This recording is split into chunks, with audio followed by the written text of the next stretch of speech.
আসসালামু আলাইকুম virtual viewers, সবাই কেমন আছেন? নিশ্চয়ই খুব ভালো আছেন। জামরুল, অনেকেই ভাবছেন ছাদ বাগানে কিংবা বাগানে একটা জামরুল গাছ লাগাবেন। ভাবছেন কোথা থেকে সংগ্রহ করবেন, কিভাবে লাগাবেন, কিভাবে যত্ন নেবেন। আমি খুব সহজ একটা ওয়ে আজকে বলে দিব, যেখান থেকে আপনি গাছটি সংগ্রহ করলে আপনি খুব উন্নত মানের গাছ পাবেন, এটা আমি নিশ্চিত করে বলতে পারছি। আমার গাছটা দেখতে থাকুন আর আমি এই একাধারে বলে যাচ্ছি কোথা থেকে এটা সংগ্রহ করেছি, কিভাবে লাগিয়েছি, কি কি যত্ন নিয়েছি এবং এটার রেজাল্ট আমি কেমন পাচ্ছি। তো এই গাছটি হচ্ছে মিজেল জামরুল। এই গাছটি আমি ২০২৩ সালে বৃক্ষমেলা থেকে কিনেছি, বিএডিসি শপ থেকে। বিএডিসি শপ থেকে আপনি যে গাছই কেনেন না কেন সেটা কিন্তু অথেন্টিক জাতের হবে, এটা নিশ্চিতভাবে বলা যায়। এই গাছটি আমি কিনেছি ২০০ টাকা দিয়ে, একেবারে লিকলিকে একটা ডাল কিনেছিলাম। তো সেই গাছটি গত বছরে আমি অল্প কিছু ফল পেয়েছিলাম, খুবই সামান্য ১ থোকা ফল এসেছিল। গাছটি যেহেতু খুব ছোট ছিল তাই আমি মোটামুটি ছোট পটে লাগিয়েছিলাম। ছোট পটে বলতে একেবারে ছোট পট না, ৫০ লিটারের হাফ ড্রামে লাগিয়েছি। এর কারণ হচ্ছে জামরুল গাছ খুব বেশি বৃদ্ধি পায়, দ্রুত বৃদ্ধি পায় এবং খুব বেশি খাবার শোষণ করে। সো দ্যাট আমি ওই রকম একটা পটে লাগিয়ে দিয়েছি ৫০ লিটারের হাফ ড্রামে।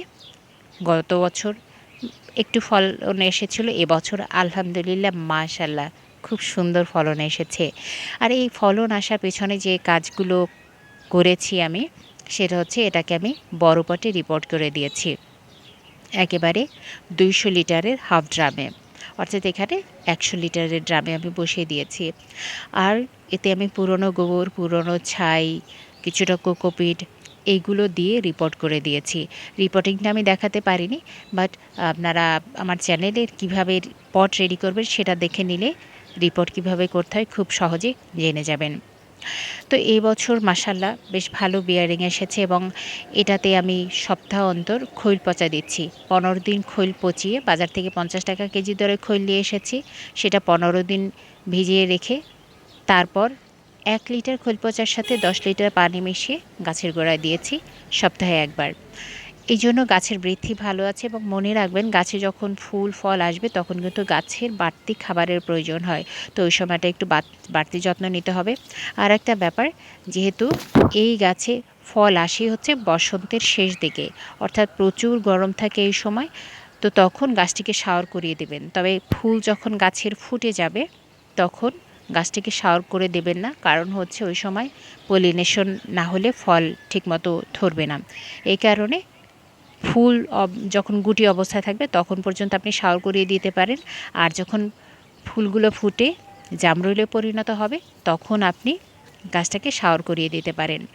আর এটাতে বিছা পোকার একটু আক্রমণ হয়, সেক্ষেত্রে চাইলে আপনি কিছুটা স্প্রে করে দিতে পারেন, বাট আমি আসলে রিস্কের জন্য দিচ্ছি না। আজকে আকাশটা অনেক সুন্দর, দেখতে ভীষণ ভালো লাগছে। আমার গাছটাও কেমন আকাশ ছোঁয়া হয়ে যাচ্ছে। তো এরকম একটি গাছ লাগিয়ে নিতে পারেন। আর যত্ন আত্মীর পোকামাকড়ের আক্রমণ এই গাছে তেমন নেই বললেই চলে। আকাশটা সত্যিই আমার আজকে মন ভালো করে দিল। একটা গান আছে, খোলা আকাশ কি এত ভালো লাগতো যদি কিছু কিছু মেঘ নাই থাকতো। একদম গানের সাথে মিলে যাচ্ছে। তো যাই হোক, মাঝে মধ্যে একেবারে ভাব আবেগে ভেসে যাচ্ছি। তো গাছটি আপনি লাগিয়ে নিতে পারেন এবং এই জামরুল গাছ আপনি যে কোনো সময় লাগাতে পারেন। বাট আসছে বৃক্ষমেলা, এখনই প্রস্তুতি নিন গাছ লাগানোর, মাটি রেডি করে ফেলুন, গাছ লাগিয়ে নিন। Thank you.